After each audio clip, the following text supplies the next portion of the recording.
Situasi geopolitik di Indonesia memang tidak bisa diduga ya rekan-rekan. Kita melihat bagaimana kali ini memang adanya disebut-sebut perbedaan pandangan politik antara Puan Maharani dan Hasto Kristianto selaku Sekjen PDI Perjuangan. Sebelumnya dalam sebuah podcast memang bahwa disebutkan yang harusnya keluar dari PDI Perjuangan adalah Hasto. Waduh, kenapa ini? Kenapa ini bisa terjadi? Ada ungkapan-ungkapan seperti itu karena memang hal tersebut disinyalir justru merontokkan elektabilitas partai itu sendiri, bukan karena parcok atau intervensi dari pemerintah. Justru inilah biang keladi bagaimana PDI Perjuangan bisa tumbang di Pilkada 2024, khususnya di kandang banteng. Bahkan Mbak Puan sudah mengatakan kepada kita semua, kita akan evaluasi. Pada setiap kata evaluasi tentu saja ada kesalahan yang mendasar dari internal-internal partai tersebut sehingga menyebabkan situasi kekalahan tidak terhindarkan. Sebelumnya Puan sudah menyadari bahwa beliau memang mendukung penuh pemerintahan Prabowo Subianto dan Gibran Rakabuming Raka. Bahkan Puan sudah berbesar hati meskipun kadernya tidak ada yang menjadi Menteri Kabinet Merah Putih, namun Puan dengan jiwa leadership yang sangat luar biasanya mengatakan bahwa kami mendukung penuh komitmen dan langkah-langkah Presiden Prabowo Subianto dalam menyongsong kemajuan Republik Indonesia. Karena beliau tahu betul bahwa dalam berpolitik itu kita harus menggunakan pola pikir yang sehat.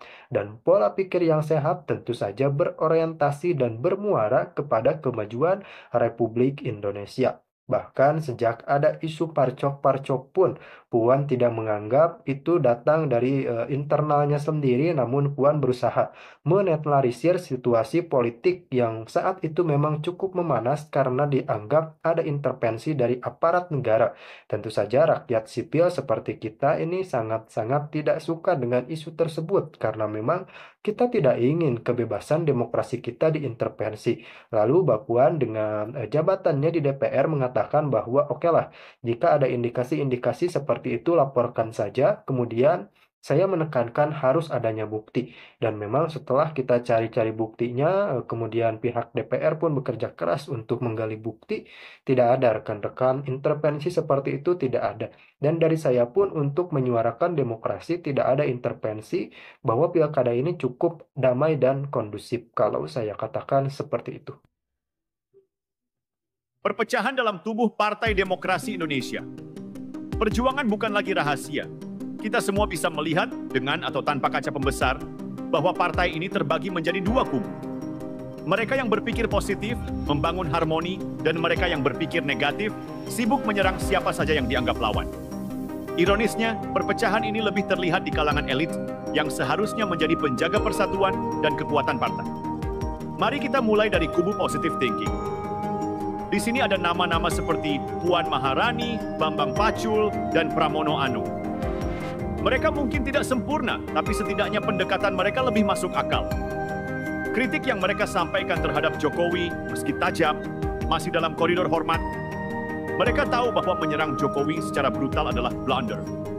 2 kali kekalahan Pilpres dan Pilkada jadi bukti nyata, strategi menyerang Jokowi adalah tiket sekali jalan menuju kehancuran.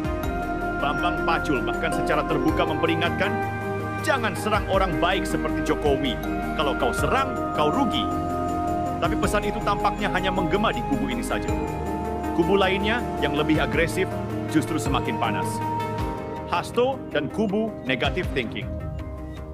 Di kubu ini, Hasto Kristianto adalah aktor utama. Sekjen terlama dalam sejarah PDIP ini tampaknya menikmati perannya sebagai mesin penghancur. Segala hal yang berbau Jokowi dianggap ancaman.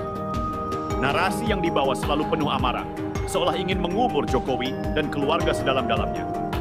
Ironisnya, publik justru melihat Jokowi semakin solid dengan Prabowo, sementara PDIP sibuk melawan bayangannya sendiri. Hasto juga punya pemain pendukung seperti Deddy Sitorus dan Aryo Seno yang mengikuti jejaknya dengan lantang menyerang Jokowi, Gibran, bahkan Kaisang. Masalahnya, strategi ini lebih mirip menggali lubang sendiri. Pasca kekalahan Pilpres, Hasto dan kelompoknya justru mempercepat laju PDIP menuju jurang. Mereka mungkin lupa, rakyat tidak peduli pada drama politik murahan. Publik melihat Jokowi, Gibran, dan bahkan Kaisang sebagai figur yang bekerja nyata. Ketika Jokowi datang ke rumah Prabowo atau Gibran belusukan ke daerah-daerah terdampak bencana, rakyat melihat ketulusan. Sementara itu, apa yang dilakukan kubu Hasto? Menangis, marah, lalu menyerang tanpa hasil. Apa yang sebenarnya terjadi di PDIP? Jika kita melihat dengan jernih, perpecahan ini adalah cerminan dari kebingungan besar pasca kekalahan Pilpres. PDIP seperti kehilangan arah, mau pro pemerintah tapi gengsi, mau oposisi tapi takut kehilangan pengaruh. Jadi yang mereka lakukan adalah menyerang Jokowi sambil mencoba mendekati Prabowo. Strategi ini jujur saja terdengar lucu. Jokowi dan Prabowo hari ini adalah duet yang solid. Mereka tidak butuh PDIP untuk melanjutkan agenda politiknya. Sebaliknya PDIP butuh Jokowi untuk tetap relevan. Tapi jika kubu Hasto terus mendominasi, jangan kaget kalau PDIP hanya akan jadi partai pinggiran. Lihat saja, kader-kader yang dianggap bermain dua kaki mulai disingkirkan.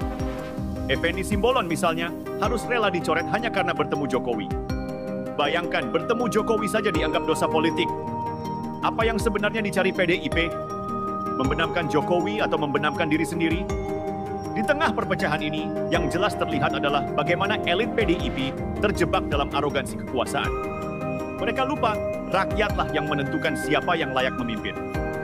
Ketika Hasto sibuk menyerang Jokowi, Gibran justru melangkah mantap, menunjukkan bahwa generasi muda punya cara baru untuk memimpin. PDIP harus segera memilih, apakah akan mengedepankan kubu positive thinking yang lebih rasional dan membangun, atau tetap mempertahankan kubu negative thinking yang hanya pandai merusak. Jika pilihan jatuh pada yang terakhir, jangan salahkan siapapun ketika PDIP akhirnya menjadi partai kecil yang terpinggirkan. Rakyat tidak peduli pada drama politik. Mereka hanya ingin pemimpin yang bekerja nyata, seperti Jokowi atau bahkan Gibran. Jika PDIP tidak segera berubah, masa depan partai ini tidak lagi di tangan rakyat, melainkan di tangan kesalahan mereka sendiri. Jadi pertanyaannya sekarang, PDIP ingin tetap di panggung atau memilih jatuh ke jurang? Mari kita bicara lebih jauh. Jika PDIP benar-benar ingin bertahan sebagai partai mayoritas, maka yang dibutuhkan bukan sekadar strategi politik. Mereka membutuhkan revolusi di tingkat kepemimpinan.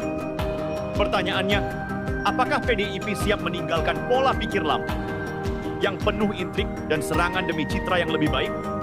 Atau mereka akan tetap nyaman dalam lingkaran konflik internal yang justru merugikan mereka sendiri? Mari jujur, rakyat tidak peduli siapa yang berkuasa di PDIP. Apakah itu Puan, Bambang Pacul, atau Hasto, nama-nama ini tidak berarti apa-apa tanpa dampak nyata bagi masyarakat.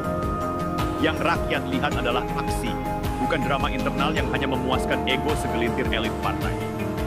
Ketika Jokowi belusukan, dia menunjukkan sesuatu yang nyata. Sebuah kepemimpinan yang langsung menyentuh rakyat.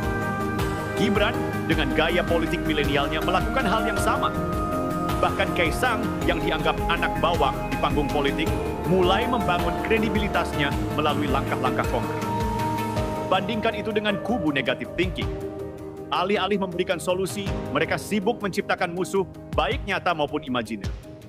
Jokowi, Gibran, Prabowo, semua dilabeli sebagai ancaman, padahal mereka adalah sekutu potensial yang bisa memperkuat posisi PDIP. Bukankah ini bukti bahwa strategi mereka tidak hanya keliru, tapi juga kontraproduktif?